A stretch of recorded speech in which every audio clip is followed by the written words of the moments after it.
If Jesus really was condemned to die for claiming to be God, how exactly do we explain his final words on the cross? In Mark 15:34 we read, "At 3 o'clock Jesus cried out with a loud voice, saying, my God, why have you forsaken me?" And on the face of it, this strikes us as rather strange. How could Jesus cry out to God for forsaking him if Jesus himself is divine? Now, Christians have attempted to theologically reconcile this with the doctrine of the Incarnation in a number of different ways that are beyond the scope of this video, but what I want to argue for here is that this statement made by Jesus makes a lot of sense in light of the Jewish context. Any first century Jew would know that Jesus was quoting the 22nd Psalm, which starts off by saying, my God, why have you forsaken me?" It was actually quite common in early Judaism to invoke a complete psalm. Simply by quoting the opening line, we actually see this in the Mishnah. Now, to understand why Jesus quoted the first line of Psalm 22, we need to go back and read the entire psalm. For starters, Psalm 22 is a song of faith that God will save his suffering servant despite the appearance that God abandoned him. And the psalm says right after the opening bars that Israel's fathers trusted in God and were saved. And verse 24 specifically affirms that God did not turn away from the psalmist's suffering,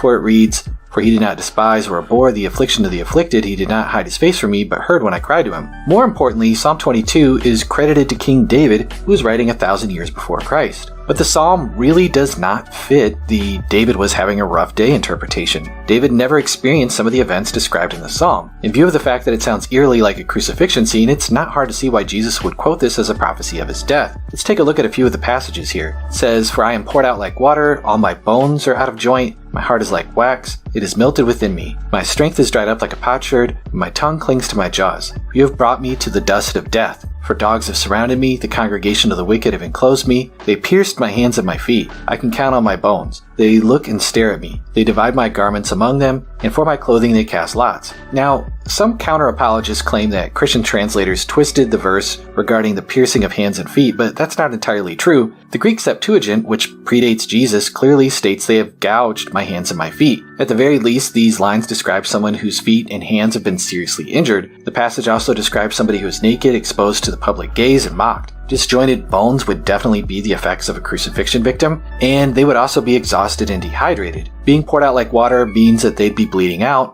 Each of these scenes seem to recall something that happened during Jesus' crucifixion. And Psalm 22:18 gets very specific when it speaks about soldiers casting lots over Jesus' clothing. Justinian's Digest records that the clothing and small valuables possessed by prisoners were forfeited to the executioner and his assistants. John claims to be a witness of the crucifixion and describes the event in vivid, realistic detail. Let's take a look. He writes, "When the soldiers had crucified Jesus, they took his clothes and divided them into 4 parts, one for each soldier. They also took his tunic. Now the tunic was seamless, woven in one piece from the top. So they said to one another, 'Let's not tear it, but cast lots for it to see who will get it.' 4 Roman soldiers, calloused at the horror of crucifixion, divided Jesus' clothes in the fairest way that they knew. A quaternion of Jesus' executioners casting lots of his garment doesn't seem to fit with anything that we know about King David, and according to some, this was invented to fit Psalm 22, but there's nothing really particularly miraculous about it. This particular verse wasn't considered to be messianic by the rabbis, and as I've argued in other videos, there are multiple reasons to believe that the Gospels are reliable. Last but not least, while Psalm 22 begins with David's experience of feeling abandoned by God, it ends with the conversion of the heathen nations and the coming of God's kingdom. Here is part of how the psalm concludes. It reads, "All the ends of the earth shall remember and turn to the Lord, and all the families of the nations shall worship before him. For dominion belongs to the Lord, and he rules over the nations." Now let's think about the progression of this psalm. It starts off with the persecution and execution of Israel's king, and in the end, pagan nations are miraculously converted to worship the God of Israel.